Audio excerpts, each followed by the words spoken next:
The big story of the day is obviously the government unleashing a slew of reforms in a bid to attract top dollar into the country. And we have a very special guest joining us, Mr. Shaktikanta Das. And to take that forward, I'd like to give it away to our ET Now's Chief Editor News, Supriya Shrinate, who does join in from our Mumbai newsroom. Supriya, all yours.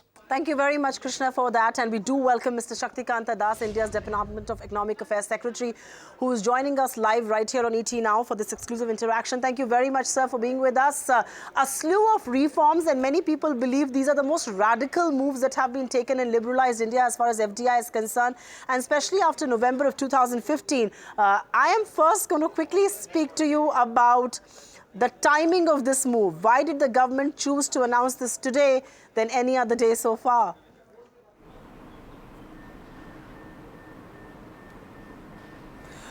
No, you are right to the extent that, this comes just about 6-7 months after the November reforms. In November, if you remember, large number of FDI liberalization measures were announced, and this comes after that.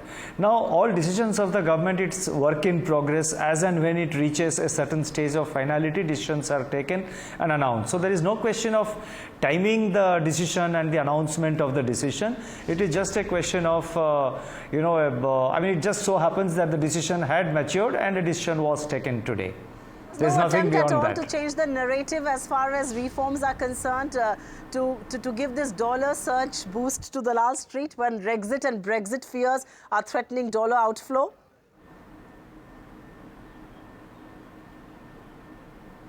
No, it's like this. You see, the government, when the budget was presented, the government had made a very strong statement, and even after the budget, strong statement has been made by the government that the process of economic reforms and the process of other reforms will continue. So in that direction, if you see immediately after the budget, the Aadhaar bill was passed within 14 days. The bankruptcy law also has been passed between both the houses of the parliament, and that has now become a law. FDI reforms, these things were under discussion between the Department of Economic Affairs and the Department of Industrial Policy and Promotion.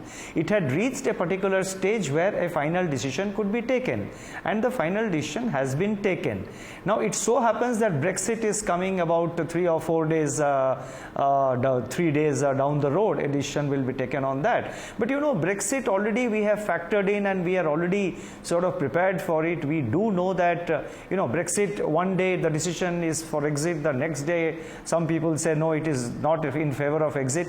So that kind of seesaw is going on. But so far as our response is concerned, we have already explained that our trade with UK or with EU is not going to be impacted much, because these are independent trade streams, and that will not be impacted much.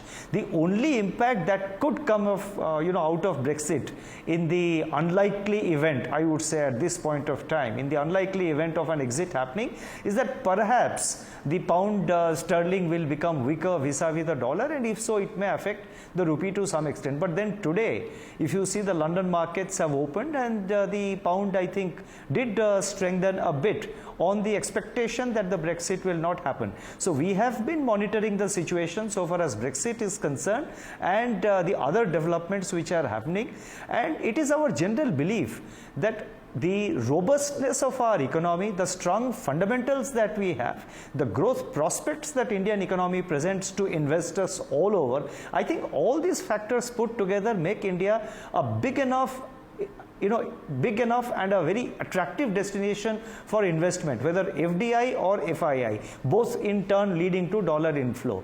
So therefore, government has factored Brexit and all other international developments, and we are taking action as and when required. So how much of FDI investments do you actually expect to flow in on account of the decisions that have been taken? Are there back of envelope calculations that you and the government have done on this?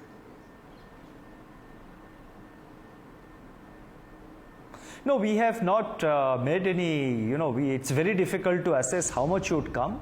But let me mention about 2 or 3 major reforms which have happened today.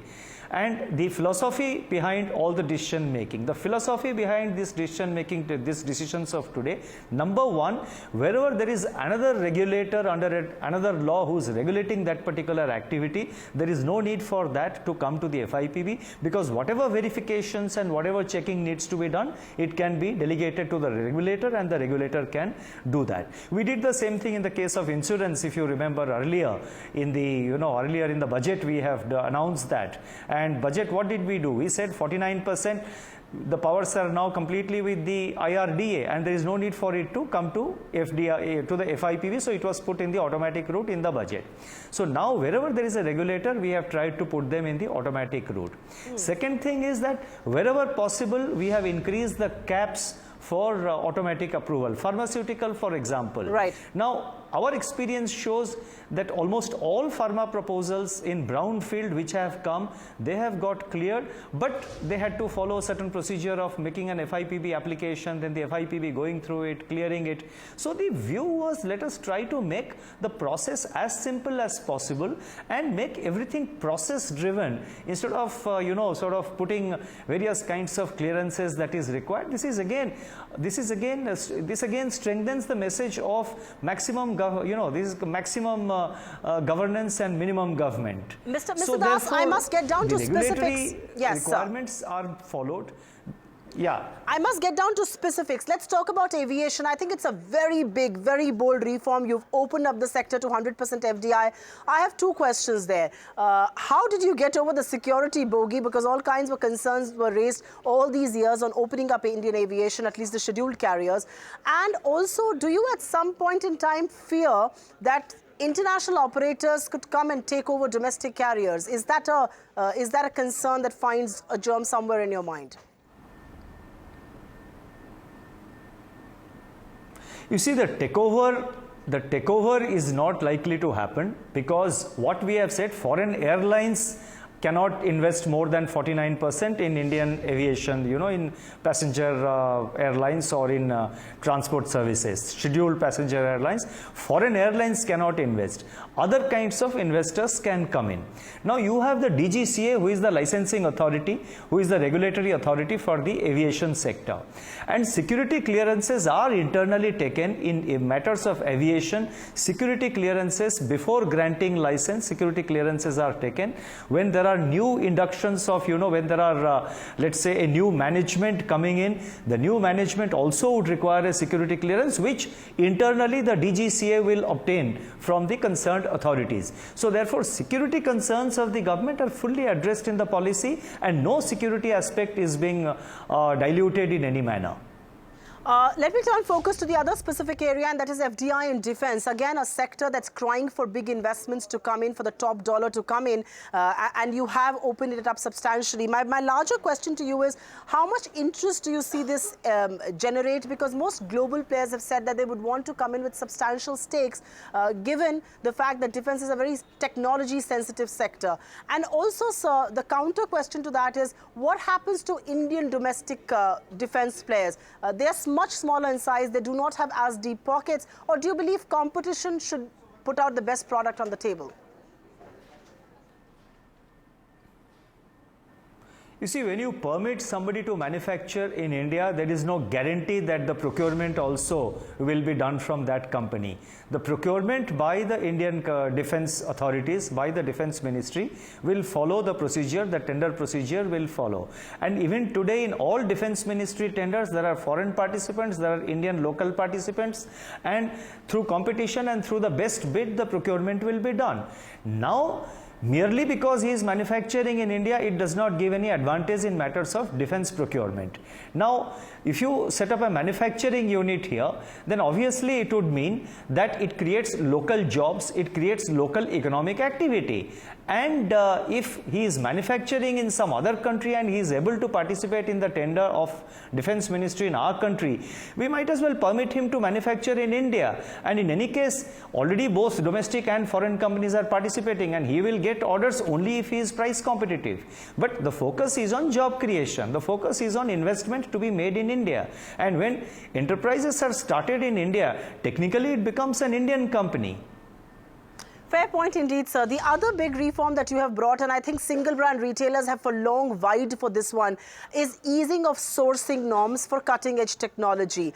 So will Apple have to reapply, or does its existing application hold? Because many people believe this decision has been taken to accommodate the demands raised by Tim Cook when he was in India recently.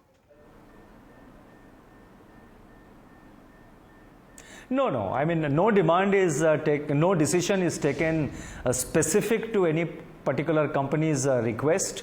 And if one application has been rejected, naturally they'll have to apply afresh under the new policy. So what about... Only pending applications will be, examined with reference to the new policy.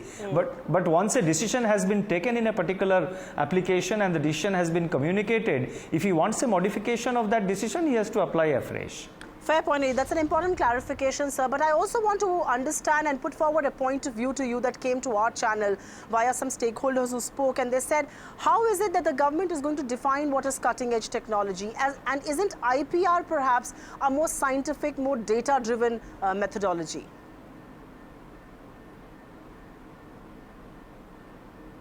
No, I think the term cutting edge no more finds place. That is precisely the difficulty which was encountered. So therefore, the phrase cutting edge has now been removed. And so therefore, it is now far simpler. And so, one thing, I have to say, I mean, we have to see the, we have to see the whole, the broad spirit behind the, the direction in which these decisions have been taken, the direction of these reforms. The direction of these reforms is towards bringing in more investment, creating more jobs, and continuing with the process of reforms. I think that is the main point which one should understand. And once the detailed FDI policy circular is issued by the Department of Industrial Policy and Promotion, I think many of the questions which, your other participants and stakeholders you are referring to, whatever questions they have raised, I am sure the detailed policy guidelines will clarify almost all those doubts if they have any. Quick last questions before I let you go, and the second last question will have to be on pharma. India is really the pharmacy of the world, so to say. We manufacture so much, not just for developed markets, but emerging markets as well. How do you think your policy is going to change the contours of what we do?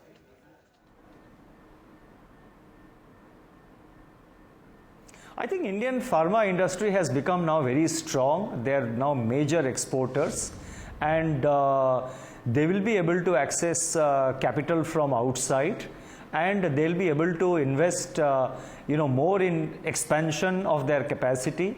They'll be in a position to undertake their own in-house R&D activities, and I think this will facilitate Indian companies with FDI and of course with domestic investment wherever they have. But basically this will enable Indian pharma companies to become globally competitive. Fair point indeed. One last question before I let you go. While a lot of thrust has been given to opening up the floodgates on FDI as far as the central government is concerned, the last mile connectivity lies with the states. I know there's a lot of competitive competition between the states and collaborative competition at this stage, but is that a concern at your level as well? But because the last mile is out of your domain and in the domain of the states, everything is eventually going to boil down to that. No, I think today almost all the states are alive to the necessity to reform. They are alive to the necessity to be very proactive. And if a state is not doing enough, then naturally the investor will go to another state where the clearances and other facilities and other facilitation is provided faster. So therefore, it is a healthy competition between the states, and wherever we find there is a little bit of a problem, there is a constant dialogue with that particular state government. For example, in the matter of plan approvals, building plan, construction plan approvals, we found that there were problems in certain states, and it was taken up by the ministry concerned with those states, and we find that those states are undertaking the required reforms. So most of the states are today competing, they are in a very positively competitive mood, and a state which provides fast clearances and provides better facilitation, naturally that state will attract more investments and will get better kind of growth and jobs. That's a very fair assessment indeed, and it is indeed a pleasure talking to you on the eve of when your government has really brought in and ushered in the big ticket FDI reforms. Mr. Shaktikanta Das, India's Department of Economic Affairs Secretary, joins us live and exclusive right here on ET Now. Thank you very much, sir. Find us on Facebook at facebook.com/ETNow and don't forget to click the like button. You can also follow us on Twitter at ETNowLive. To stay updated with all our programming, hit the subscribe button on our YouTube channel by logging on to youtube.com/user/ETNow.